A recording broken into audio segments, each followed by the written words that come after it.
So now I'm excited to introduce our guest speaker tonight, Mr. Jeffrey Capizzano from the Policy Equity Group. He's going to talk to us tonight about the 530A baby accounts. Jeff is a nationally known advocate and the president of the Policy Equity Group, which is a consultancy that helps organizations, childcare providers, and families leverage early childhood policies and programs.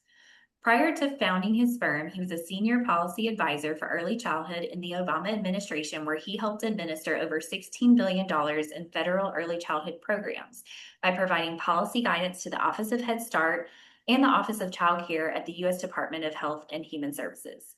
Mr. Capizzano has also been vice president at Teaching Strategies, the developer of the country's most widely used early childhood curriculum.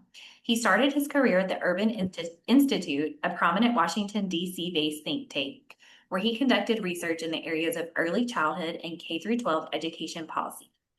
Jeff holds a Master of Arts in American Government, American Public Opinion, and Public Policy from the University of Virginia.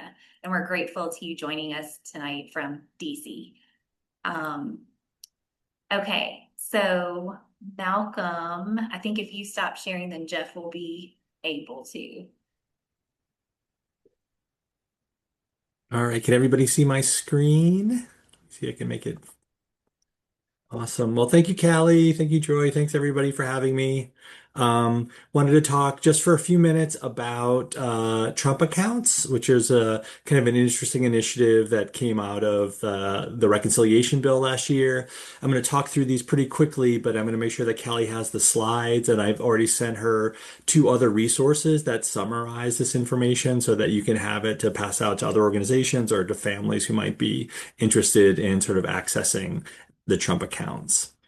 And so I guess the first thing to know is like kind of to the point around acronyms and names and things like that. There are three different ways that people talk about these Trump accounts. The first is like the administration, calls them Trump accounts and you'll hear them referenced probably most often that way. But also the section of the legislation that authorizes these accounts is 530A. So you might hear them called 530A. And then there's this really interesting provision where the Treasury is going to give $1,000 to newborn children. So it also is called a baby bond. So, if I say Trump account, 530A or baby bond, by baby bonds, I'm talking all about the same thing. And so what these accounts are is they're kind of like an IRA. They're these tax advantaged investment accounts. They were created as part of the one big beautiful bill. And then newborns receive $1,000 starter deposit from the U.S. Treasury that is put in an account, and that fund grows over time. The child can't access it until he or she turns 18. And then they can use it for one of a number of things that I'll talk about in a minute. And so, not every child is eligible. So the child has to be a U.S. citizen or resident, has to have a social security number, and has to be under the age of 18 when the account is created. And you can't, and obviously you can't have more than one 530A account, because it would be great if you get these $1,000 deposits and you try to open like 15 of them, right? Then you get 15,000, but that's not the way it works. So you're allowed to open one. And I think one of the reasons why I'm talking so much about this and trying to get people to think about it and to see whether or not it's a good choice for them is that this isn't automatic. You don't just get the $1,000. You have to elect into it, and so families have to do a bunch of things in order to get it. And I'll talk about what you have to do in a second. And not anyone can apply for a Trump account for any child. The child has to be your dependent in order for you to be able to apply on behalf of that child for an account. Sorry. And so so any child between birth and 18 can have a Trump account, but really the sort of the benefits of this are really with newborns. And so there's a section of the legislation, 6434, that starts a pilot program. So it's called the Trump Accounts Contribution Pilot Program. So any child that's born between January 1st of 2025, so the beginning of last year, through December 31st of 2028, will receive a $1,000 deposit if they elect if the parent elects to to have a Trump account for those children. And I think the most important thing is families don't have to do anything. They don't have to contribute anything to the account. The Treasury will just put $1,000 in the account, and then the funds will grow over time.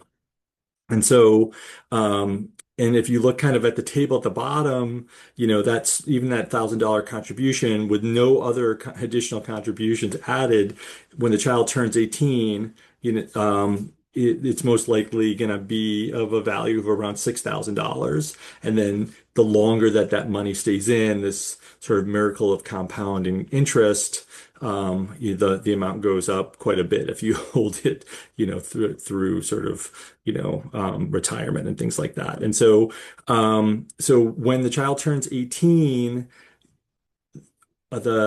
they can withdraw the money without penalty if they're going to use it for education and training, buying a home, starting a business, adopting a child. And so there's a number of authorized uses of the funding once the child turns 18. And so let's see, there we go.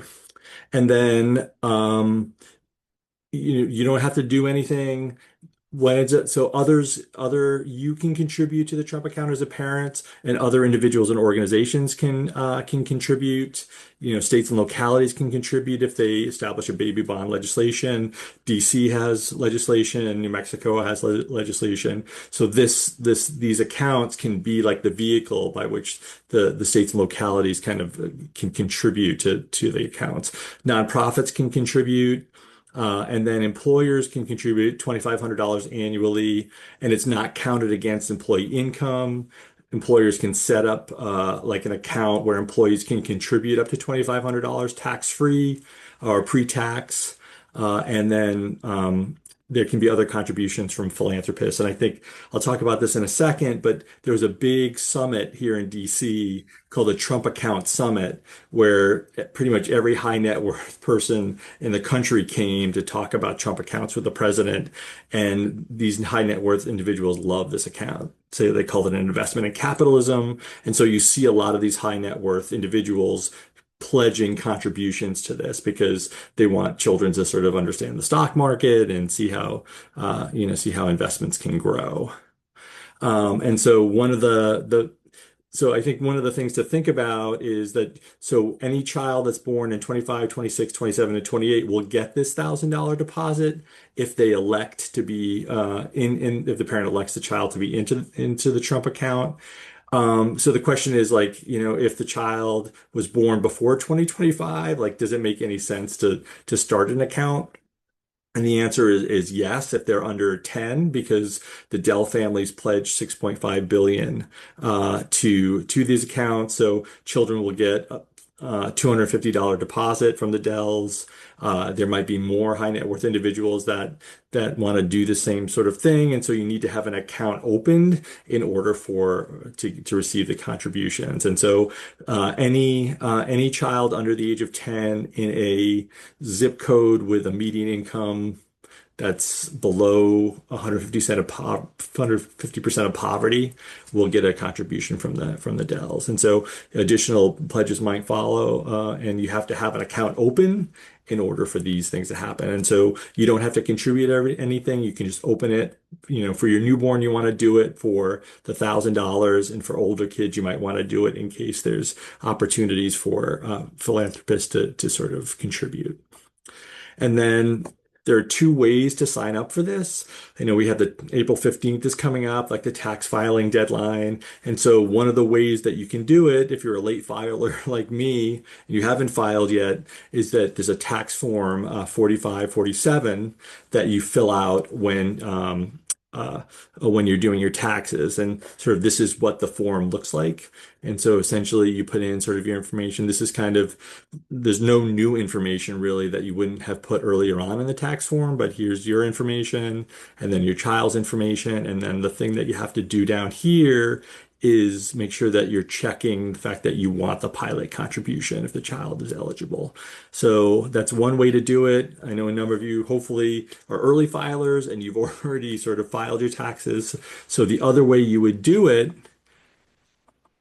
is you would go to trumpaccounts.gov, And then there's a tab that says Get Started, and then you would fill out your information in order to access the Trump accounts for your children.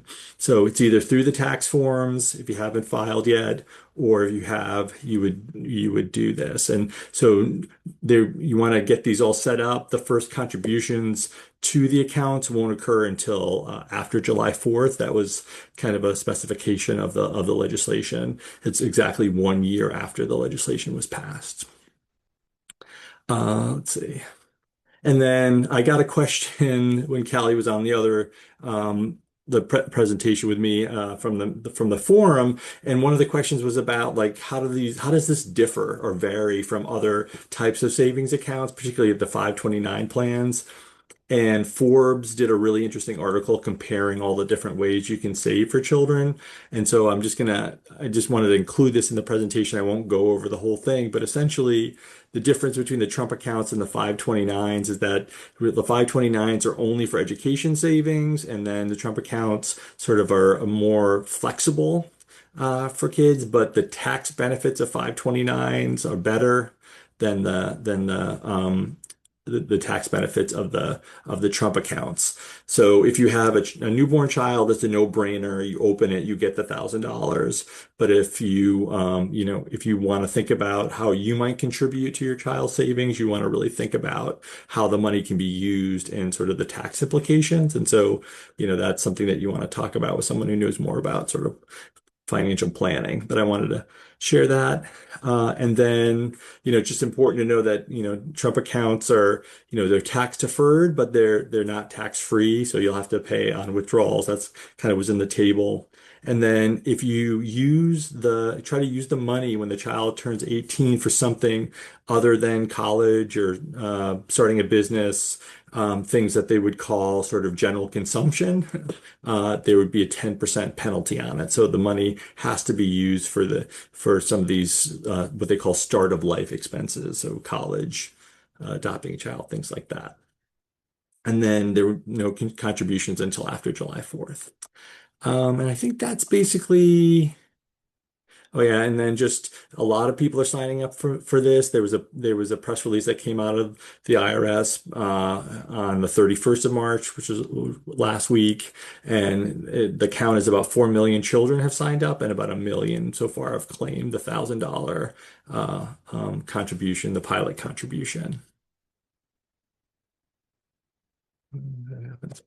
And then I guess the only other thing to know is this is still kind of information. There's still a few details that haven't been ironed out. The regulations are still out for comment. I think the comment period just closed, and so they're finalizing the regs. So what you want to do is, continue to check trumpaccounts.gov to see if there are any changes.